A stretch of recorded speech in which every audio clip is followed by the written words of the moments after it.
Hello, how are you guys doing today?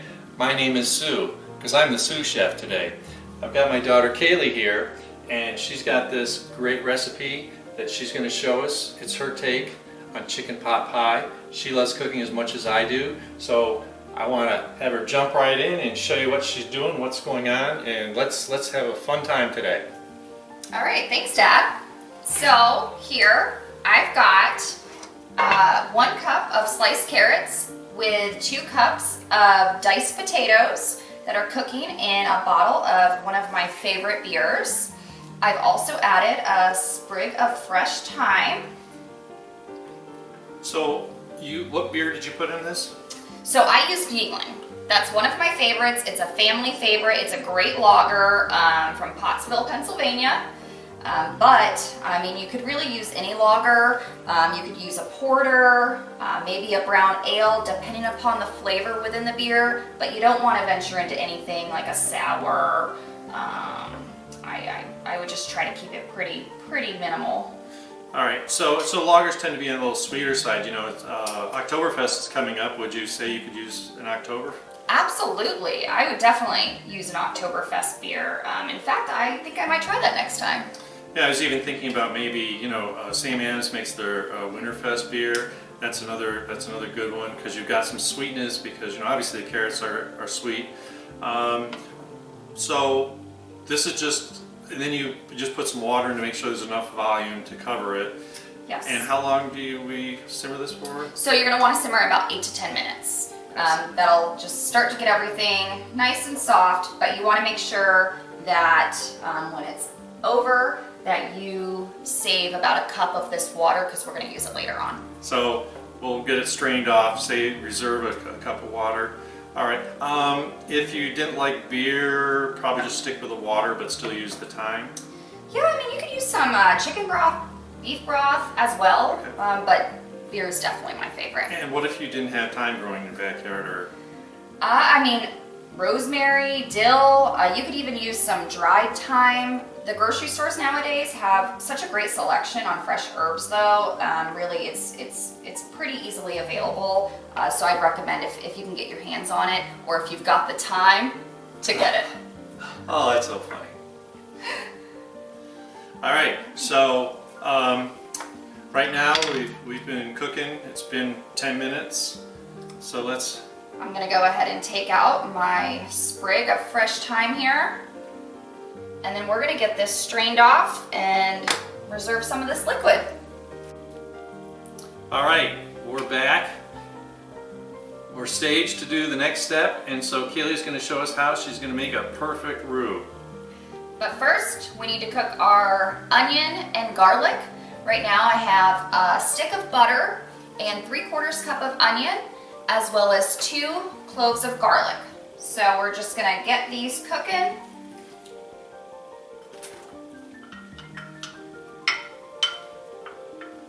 So how long do you recommend cooking them for? I mean, just like a quick toss around, or? So you want to cook them until you could start to really smell the garlic and onion. And I love the smell of garlic. Ooh, so do I. Garlic definitely makes everything better. Remember that time when I was a little girl? And you bit into a garlic clove? You convinced me. But you know what? I've loved garlic ever since. Right. It's heart healthy too. Yes. Alright, so we're just gonna cook this until the onions and garlic are tender. I can't quite smell it yet, but you can see that it looks like the onion's just starting to change consistency. You're going to notice they'll become a little bit more transparent. We used yellow onion. I like, you know, especially here we have access to, you know, Vidalias and other sweeter onions. I think it gets better results than the like Spanish, which can be just a little bitter. All right, so it's bubbling up a little bit here. I think I'm starting to get a little whiff of that. Yeah. Nothing like when garlic hits the heat.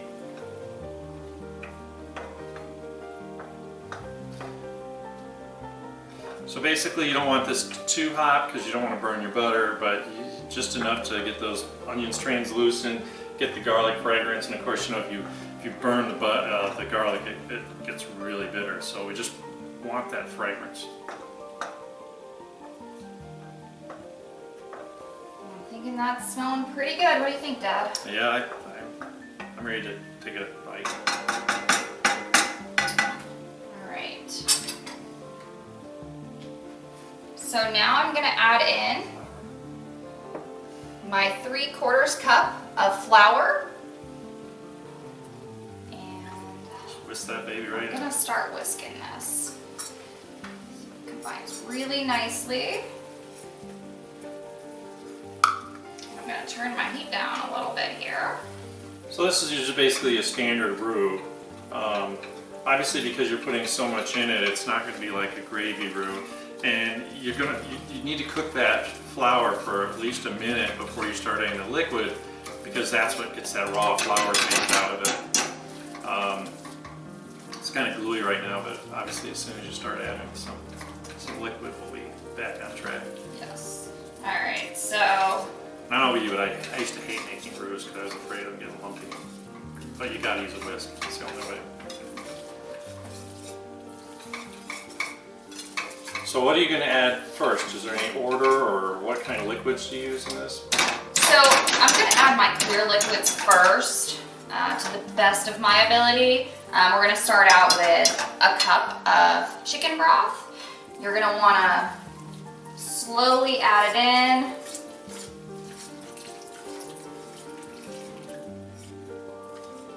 Get everything whisked together here, and I'll add a little bit more in just a moment.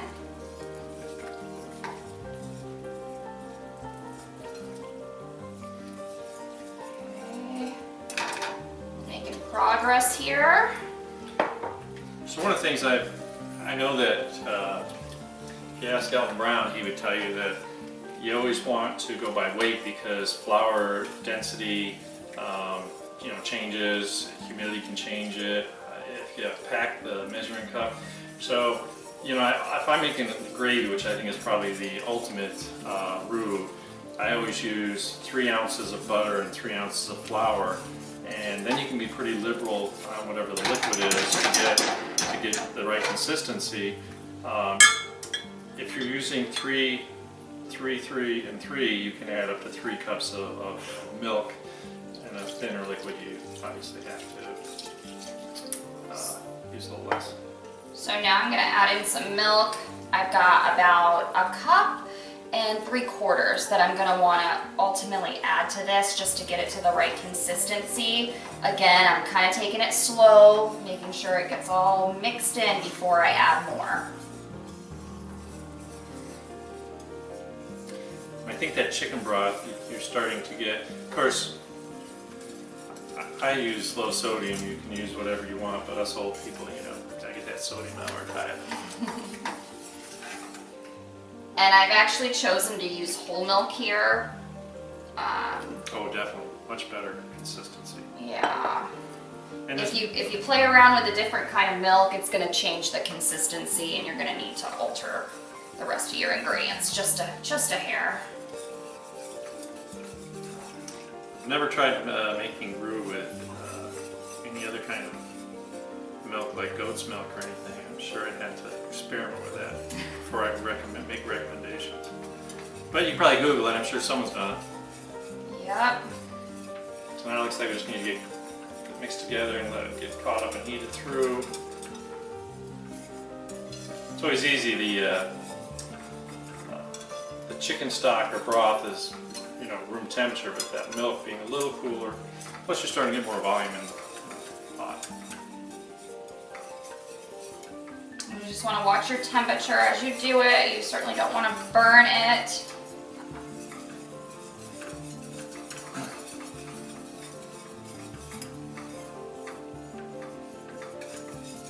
Picking up nice. It's looking good. All right. So I've also got some of my reserved beer water mixture that we cooked the potatoes and carrots in. And I would say that you could use about a cup of it. Again, depending upon the consistency, but I think we're probably gonna use most of that cup here.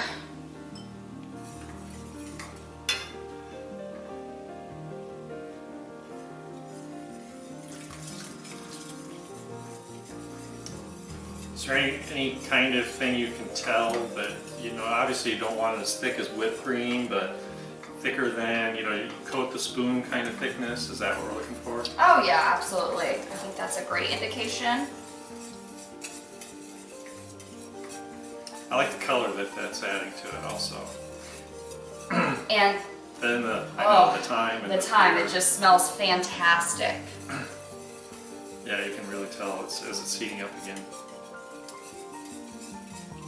And what's great about cooking the vegetables in the thyme is now we're not adding that fresh thyme and getting all those little pieces, but we've still got that good flavor.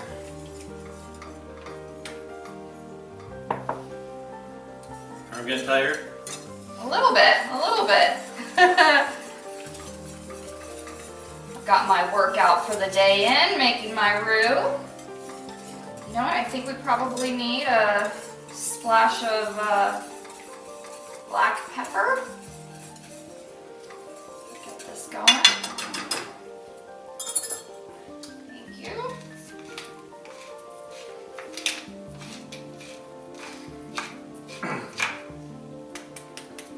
Okay, thank you.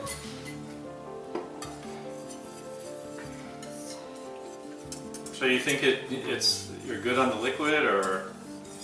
I'm gonna add just a little bit more of this mixture. You're getting a little bit of the starch in this from the potatoes that were cooked in it. So it's not gonna thin it out too much. All right. So while we're getting everything ready for the final steps, let's let this cook for another 2 minutes and we'll be right back. So I have a room temperature pot here. The stove is turned off. I'm gonna add the remaining ingredients, and I've got soup on the roux. All right, so here I've got 4 cups of cooked cubed chicken breast, and then I'm gonna add in a cup of each frozen corn and frozen peas.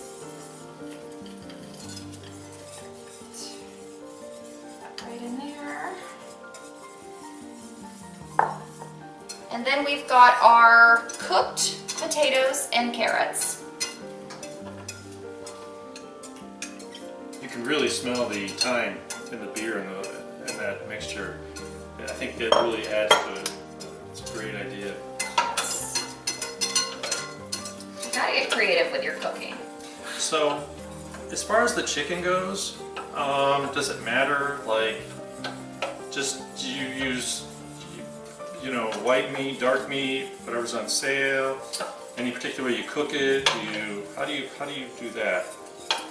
So most of the time I gravitate toward chicken breast. My kids prefer chicken breast over dark meat. So that's typically what I use, but I have been known to reuse a rotisserie chicken or two as well. All right, I think your roux is ready to rock and roll. All right, so if you could add this in for me. All right, see if I can do this without spilling it. So basically now we just need to let this cool down a little bit after you stir it around, get it mixed around. Yep. And obviously, because the potatoes in there that are hard-boiled, we don't want to make mush out of it, so we just want to gently... Just want to fold it in a little bit, combine the mixture. Okay, let's get this. Oh, beautiful. All right. This looks like a great inside of a chicken pot pie. I cannot wait to finish this. Let me get this out of the way.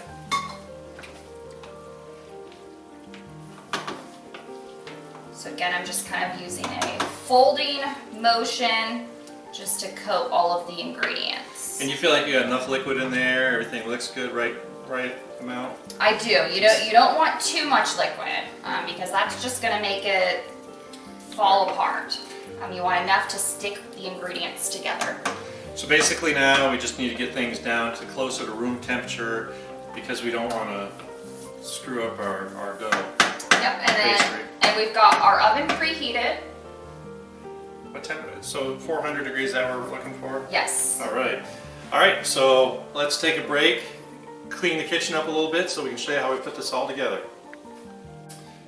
Wow, everything's cooled down, smells great. What do we do now? So now I'm just gonna ladle in my mixture into an 8x8 baking dish that I have sprayed with my organic 100% canola oil. Cool.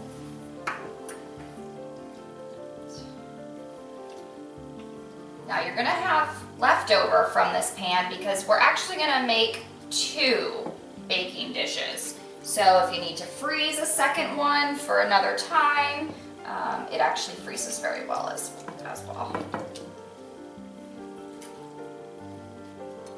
I can still smell how, and I think people can't appreciate how good that mixture looks. Oh yeah. The garlic and onion with the thyme and beer.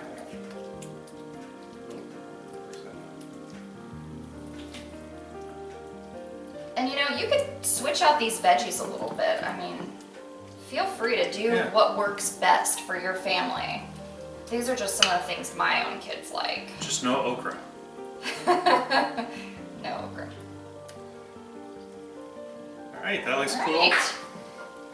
So, what's your big secret on this? So now this pot pie is going to be a little bit different. Notice we did not have a bottom crust. We just went right into the baking dish there, and we're actually going to use puff pastry for the top of it. Oh, perfect. So, I cut this and got it all set. And the only thing I want to do is I got an egg here. I need to give a little beat and brush. And we're ready for the oven. So I'm just gonna, doesn't have to be perfect. This is going to create a great crust on this. My kids typically just eat the inside of it, so I still have the crust and they get the inside. It works great. And you can see that by letting it cool, it didn't ruin the puff pastry going into before it goes into the oven. And I think the reason we use that higher temperature oven, the 400 degrees, is really so that we get that pastry cooked. How long does it go in for? It's going to go in for about 30 to 35 minutes. All right, so we're going to get this put in and we're going to show you what it looks like when we come back.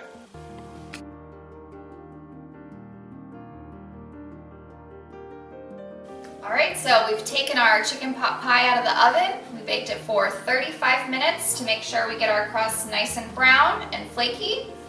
And we're going to go ahead and see how it looks. Oh, look at that. Breaking through that puff pastry there. Oh, it smells so Hear good. it crackling.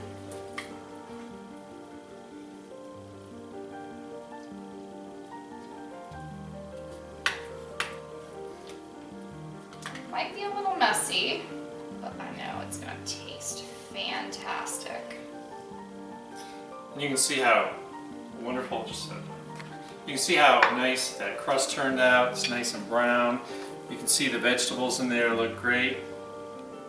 This is something I would hope you are willing to try, enjoy it. Hopefully we'll have more guests come over. Please subscribe and comment. And once again, it's Sue saying so long. Have a great day.